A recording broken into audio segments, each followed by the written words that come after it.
दोस्तों, मैं आप लोग का एसएस क्लास में स्वागत करता हूं। आज आप लोग के सामने फिजिक्स का जो प्रकाश चल रहा था, प्रकाश का पार्ट 2 वीडियो लेकर आए हैं। कौन सा?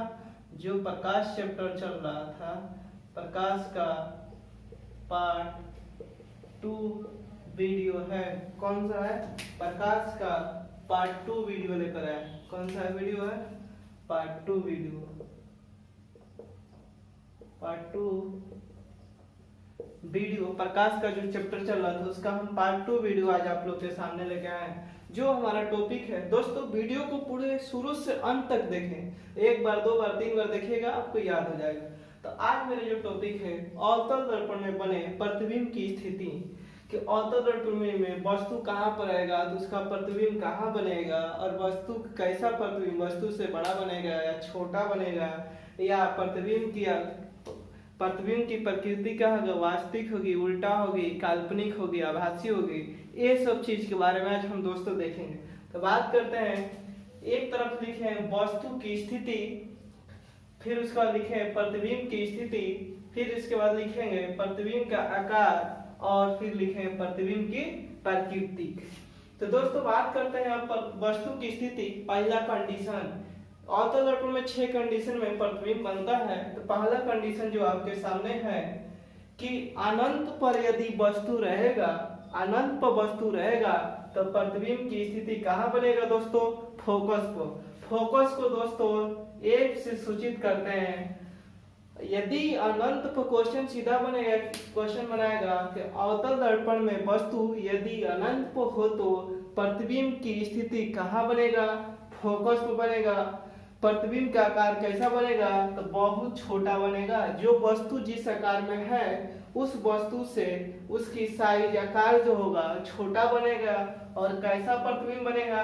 तो उल्टा तथा वास्तविक। उल्टा तथा वास्तविक। यानी एक आपको कंडीशन से 4 क्वेश्चन याद करके चलना है। पहला, यदि वस्तु अवतल दर्पण में वस्तु की स्थिति अनंत पर रखा जाए तो प्रतिबिंब कहाँ बनेगा? फोकस पर बनेगा। प्रतिबिंब का आकार क्या होगा? वस्तु के आकार से छोटा बहुत होगा। प्रतिबिंब की प्रकृति कैसा होगा? उल्टा और वास्तविक होगा। दूसरा कंडीशन यह है कि यदि वस्तु वक्रता केंद्र और अनंत के बीच में हो तो अवतल दर्पण में वस्तु का प्रतिबिंब कहाँ बनेगा? तो फोकस और वक्रता केंद्र के बीच में बनेगा। फोकस और वक्रता केंद्र के बीच में बनेगा। कहाँ बनेगा? यदि वस्तु वक्रता केंद्र और अनंत के बीच में रहेगा तो आपका प्रतिबिंब की स्थिति कहाँ बनेगा? फोकस और वक्रता केंद्र के बीच में। वस्तु से क्या होगा? छोटा प्रतिबिंब बनेगा। और कैसा बनेगा? उल्टा तथा वास्तविक। उल्टा तथा वास्तविक। तीसरा बात करते हैं, यदि वस्तु अवतल दर्पण में वक्रता केंद्र पर है, वक्रता केंद्र को C से सूचित करते हैं। तो यदि कोई वस्तु अवतल दर्पण में वक्रता केंद्र पर है तो उसका प्रतिबिंब कहाँ बनेगा? तो वक्रता केंद्र पर बनेगा। कहाँ पर बनेगा? वक्रता केंद्र पर। वस्तु का साइज क्या होगा? तो जिस वस्तु का साइज रहेगा वही प्रतिबिंब का आकार रहेगा, प्रतिबिंब का भी साइज रहेगा, यानी समान रहेगा आकार। और कैसे बनेगा? तो उल्टा तथा वास्तविक। तो दोस्तों अभी तक 3 कंडीशन देखे। पहला कोई कंडीशन यह था कि यदि वस्तु की स्थिति अनंत पर होगा तो प्रतिबिंब बनेगा फोकस पर। प्रतिबिंब की स्थिति होगा बहुत छोटा वस्तु से। कैसे बनेगा? उल्टा तथा वास्तविक। दूसरा, वक्रता केंद्र और अनंत के बीच में रहेगा तो प्रतिबिंब की स्थिति फोकस और वक्रता केंद्र के बीच में, वस्तु से छोटा, उल्टा तथा वास्तविक बनेगा। तीसरा कंडीशन, यदि वक्रता केंद्र पर वस्तु की स्थिति रहेगा तो प्रतिबिंब की स्थिति वक्रता केंद्र पर और उसकी वस्तु के समान आकार का प्रतिबिंब बनेगा। और कैसा बनेगा? तो उल्टा तथा वास्तविक। अब बात करते हैं चौथा कंडीशन, यदि वस्तु फोकस तथा वक्रता केंद्र के बीच में हो। चौथा कंडीशन, यदि वस्तु फोकस और वक्रता केंद्र के बीच में हो तो प्रतिबिंब का कहाँ बनेगा? तो वक्रता केंद्र तथा अनंत के बीच में। वक्रता केंद्र तथा अनंत के बीच में। और प्रतिबिंब का आकार क्या होगा? वस्तु के आकार से बड़ा बनेगा। और कैसा प्रतिबिंब बनेगा? तो उल्टा तथा वास्तविक, उल्टा तथा वास्तविक। पांचवा कंडीशन यह है कि यदि अवतल दर्पण में कोई वस्तु फोकस पर रहेगा तो प्रतिबिंब कहाँ बनेगा, अनंत पर बनेगा। फोकस पर रहेगा तो अनंत पर बनेगा। तो वस्तु का प्रतिबिंब का आकार क्या होगा, वस्तु के आकार से बहुत बड़ा होगा। और कैसा प्रतिबिंब बनेगा, उल्टा तथा वास्तविक, उल्टा तथा वास्तविक प्रतिबिंब बनेगा। छठा कंडीशन ये है, लास्ट कंडीशन है अवतल दर्पण में, यदि वस्तु फोकस और ध्रुव के बीच में हो, ध्रुव को P से सूचित करते हैं, यदि वस्तु फोकस और ध्रुव के बीच में हो तो प्रतिबिंब कहाँ बनेगा, तो दर्पण के पीछे बनेगा। कहाँ बनेगा, दर्पण के पीछे बनेगा। और प्रतिबिंब का साइज क्या होगा, वस्तु के साइज से बड़ा होगा। और कैसा होगा, सीधा आभासी, आभासी को कहीं पर दे देगा काल्पनिक। कैसा बनेगा, सीधा बनेगा। आभासी या काल्पनिक का मतलब एक ही नहीं होता है। तो अभी तक देखिए दोस्तों, रिकॉल कर लेते हैं। फोकस तथा वक्रता केंद्र के बीच में रहेगा तो प्रतिबिंब वक्रता केंद्र तथा अनंत के बीच में बड़ा बनेगा, उल्टा वास्तविक। फोकस पर रहेगा तो अनंत पर प्रतिबिंब बनेगा, बहुत बड़ा प्रतिबिंब का साइज, उल्टा वास्तविक। और फोकस तथा ध्रुव के बीच में रहेगा तो दर्पण के पीछे बड़ा, सीधा व आभासी, काल्पनिक बनेगा। अब दोस्तों दूसरा कंडीशन आता है उत्तल दर्पण में बने प्रतिबिंब। किस दर्पण में, उत्तल दर्पण में बना रहेगा प्रतिबिंब। तो उत्तल दर्पण में बने प्रतिबिंब प्रत्येक दशा में प्रतिबिंब दर्पण के पीछे, उत्तल दर्पण में हमेशा प्रतिबिंब दर्पण के पीछे उसके ध्रुव और फोकस के बीच, दर्पण के पीछे उसके ध्रुव और फोकस के बीच वस्तु से छोटा, कैसा उसका आकार रहेगा, वस्तु से छोटा, सीधा तथा आभासी बनता है। यानी सीधा और आभासी या काल्पनिक बनता है। तो हमेशा कहाँ बनेगा प्रतिबिंब, उत्तल दर्पण में दर्पण के पीछे और कहाँ पर, ध्रुव और फोकस के बीच में। और वस्तु से क्या होगा, छोटा, सीधा तथा आभासी बनता है। तो अब देखते हैं वस्तु की स्थिति उत्तल दर्पण में। उत्तल दर्पण में यदि वस्तु की स्थिति अनंत पर रहेगा, कहाँ पर, अनंत पर, तो प्रतिबिंब कहाँ पर बनेगा, फोकस पर बनेगा। प्रतिबिंब कहाँ पर बनेगा, उत्तल दर्पण में यदि वस्तु की स्थिति अनंत पर रहेगा तो प्रतिबिंब कहाँ बनेगा, फोकस पर बनेगा। और कैसा बनेगा, अत्यंत छोटा, उसकी प्रतिबिंब का आकार कैसा रहेगा, तो छोटा रहेगा। और कैसा, आभासी, सीधा, काल्पनिक बनेगा। दूसरा कंडीशन, उत्तल दर्पण में दो ही कंडीशन होता है। दूसरा कंडीशन यदि अनंत और ध्रुव के बीच में रहेगा, अनंत और ध्रुव के बीच में, तो प्रतिबिंब बनेगा ध्रुव और फोकस के बीच में। और कैसा बनेगा, तो वस्तु से छोटा बनेगा। क्या बनेगा, वस्तु से छोटा, प्रतिबिंब का आकार। और कैसा, आभासी और सीधा, आभासी और सीधा। तो दोस्तों एक बार जल्दी से रिकॉल कर लेते हैं। अवतल दर्पण में बने प्रतिबिंब की स्थिति, पहला कंडीशन अनंत पर रहेगा तो प्रतिबिंब फोकस पर बनेगा, बहुत छोटा आकार में, उल्टा तथा वास्तविक। दूसरा कंडीशन वक्रता केंद्र और अनंत के बीच में रहेगा तो फोकस और वक्रता केंद्र के बीच में प्रतिबिंब का साइज वस्तु से छोटा, उल्टा तथा वास्तविक। तीसरा वक्रता केंद्र पर रहेगा तो प्रतिबिंब वक्रता केंद्र पर ही बनेगा और उसके समान आकार का बनेगा, उल्टा तथा वास्तविक। चौथा, फोकस तथा वक्रता केंद्र के बीच में रहेगा तो वक्रता केंद्र तथा अनंत के बीच में और प्रतिबिंब का साइज बड़ा वस्तु से बनेगा, उल्टा तथा वास्तविक। पांचवा कंडीशन, यदि वस्तु फोकस पर रखा जाए तो प्रतिबिंब अनंत पर बनेगा, बहुत बड़ा वस्तु के साइज से प्रतिबिंब का आकार बनेगा, उल्टा व वास्तविक। छठा कंडीशन, फोकस तथा ध्रुव के बीच में रहेगा तो प्रतिबिंब अवतल दर्पण में दर्पण के पीछे वस्तु से बड़ा प्रतिबिंब का आकार होगा और सीधा और आभासी यानी काल्पनिक होगा। उत्तल दर्पण में प्रतिबिंब प्रत्येक दशा में प्रतिबिंब हमेशा दर्पण के पीछे उसके ध्रुव और फोकस के बीच में और वस्तु से छोटा, सीधा तथा आभासी बनता है।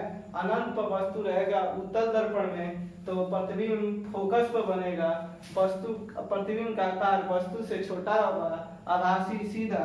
अनंत और ध्रुव के बीच में रहेगा तो ध्रुव और फोकस के बीच में बनेगा, वस्तु से छोटा, आभासी, सीधा यानी काल्पनिक। अब दोस्तों बात करते हैं प्रकाश का अपवर्तन क्या होता है।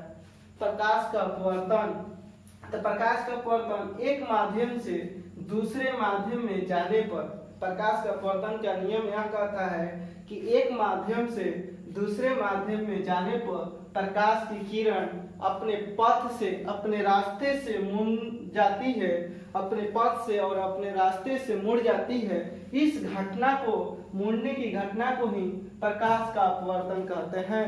प्रकाश का अपवर्तन किसे कहते हैं? तो कोई वस्तु एक माध्यम से दूसरे माध्यम में जाने पर प्रकाश की किरण के अपने पथ से मुड़ने की घटना को प्रकाश का अपवर्तन कहते हैं। प्रकाश के अपवर्तन के कितने नियम होते हैं? तो 2 नियम होते हैं। प्रकाश का अपवर्तन कितने नियम? 2 नियम।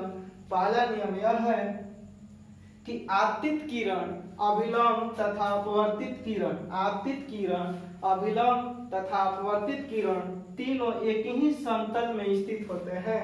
आपतित, पहला नियम अपवर्तन का यह है कि आपतित किरण, अभिलंब तथा अपवर्तित किरण तीनों एक ही समतल में होते हैं। दूसरा नियम यह है कि किन्हीं 2 माध्यम के लिए आपतन कोण, किन्हीं 2 माध्यम के लिए आपतन कोण के जाया साइन तथा अपवर्तन कोण के जाया साइन का अनुपात एक ही नियतांक होता है। किन्हीं 2 माध्यम के लिए आपतन कोण के जाया साइन तथा अपवर्तन कोण के जाया साइन का अनुपात एक नियतांक होता है।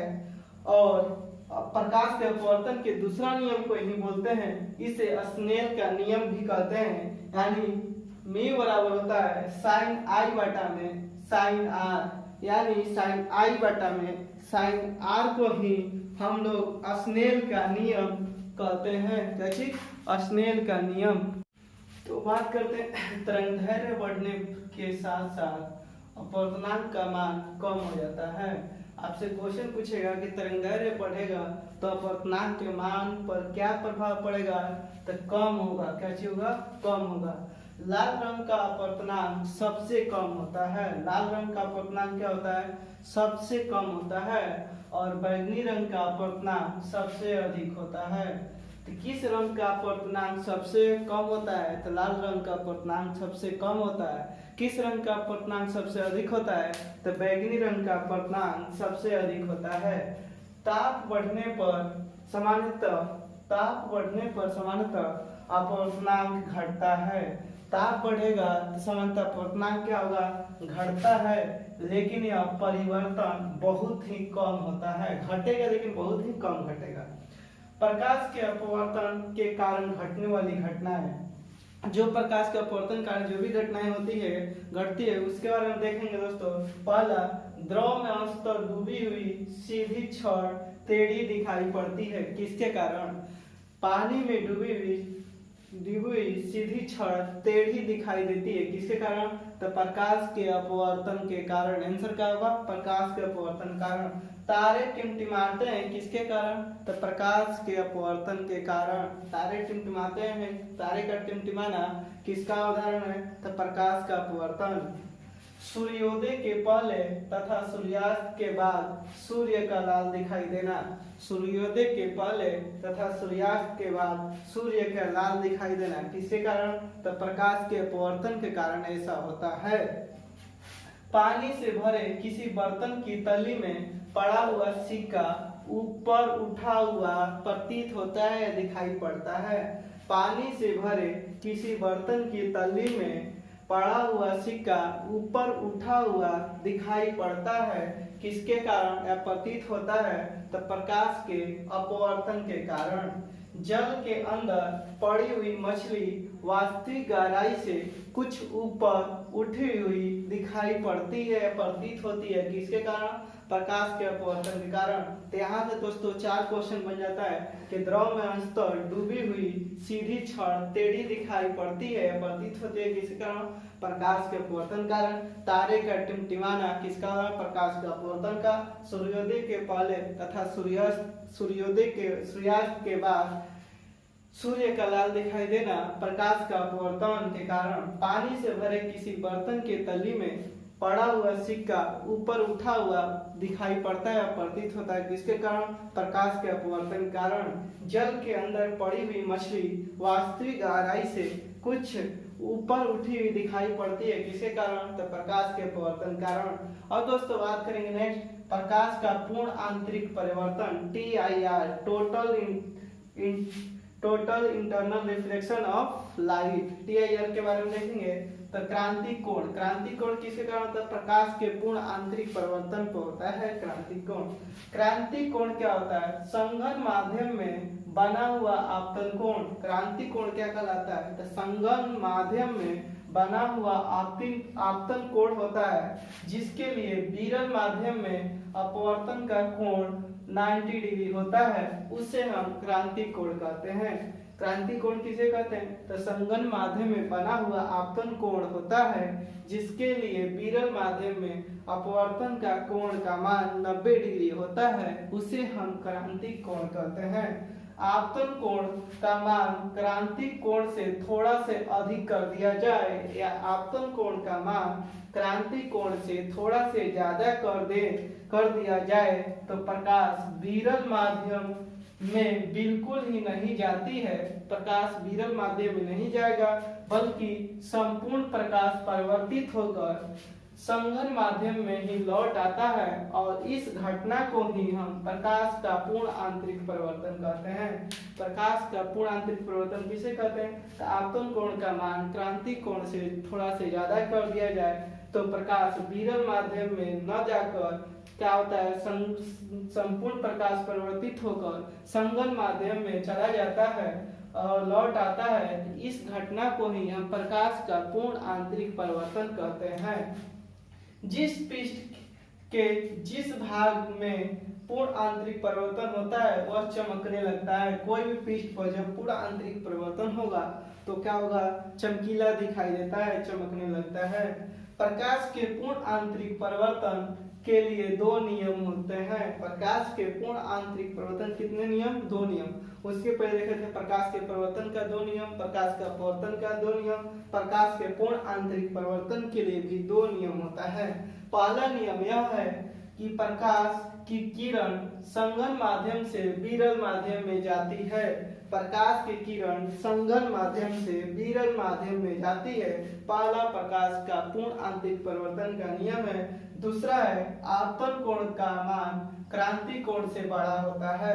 आपतन कोण क्रांतिक कोण से बड़ा होता है। तो ये प्रकाश के पूर्ण आंतरिक परिवर्तन का नियम होते हैं।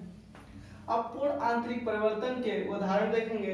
एग्जाम में सीधा बनाता है कि हीरा का चमकना किसका उदाहरण है? तो TIR, total internal reflection of light, यानी पूर्ण आंतरिक परिवर्तन का उदाहरण है। प्रकाश का पूर्ण आंतरिक परिवर्तन के कारण हीरा का चमकता है। हीरा किसके कारण चमकता है? तो प्रकाश के पूर्ण आंतरिक परिवर्तन के कारण।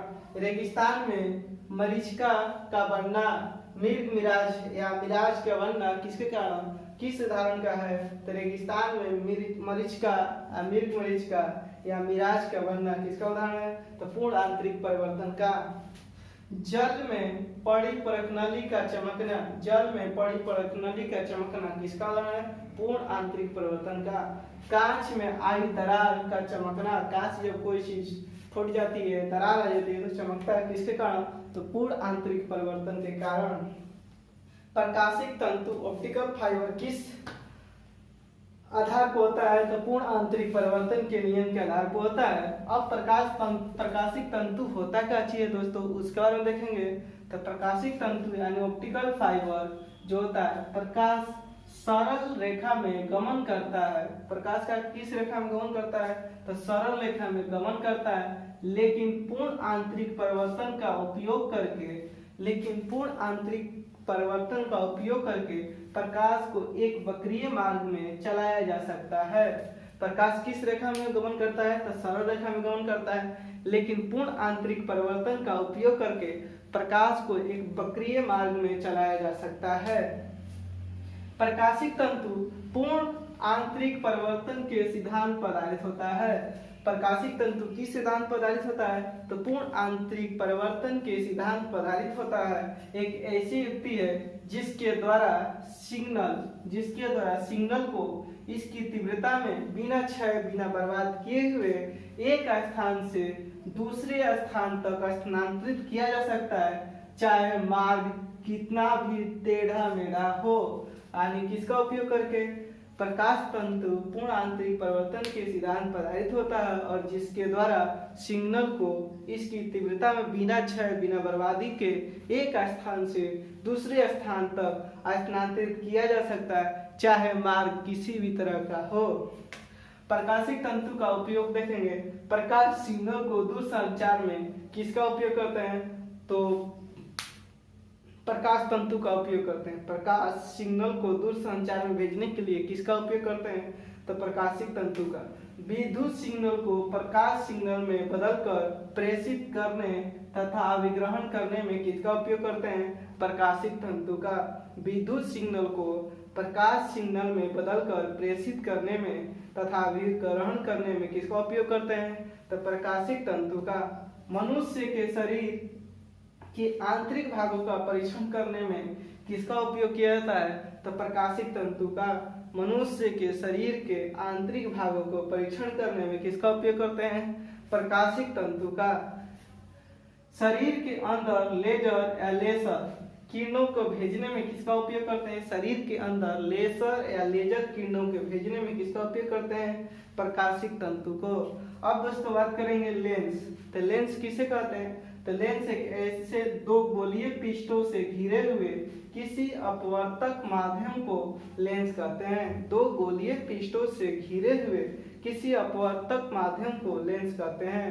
प्रायः लेंस कितने प्रकार के होते हैं? दो प्रकार के होते हैं। एक होता है उत्तल लेंस जिसे बोलते हैं कन्वेक्स लेंस, दूसरा होता है अवतल लेंस, उसे बोलते हैं कनकेव लेंस। उत्तल लेंस किसे कहते हैं?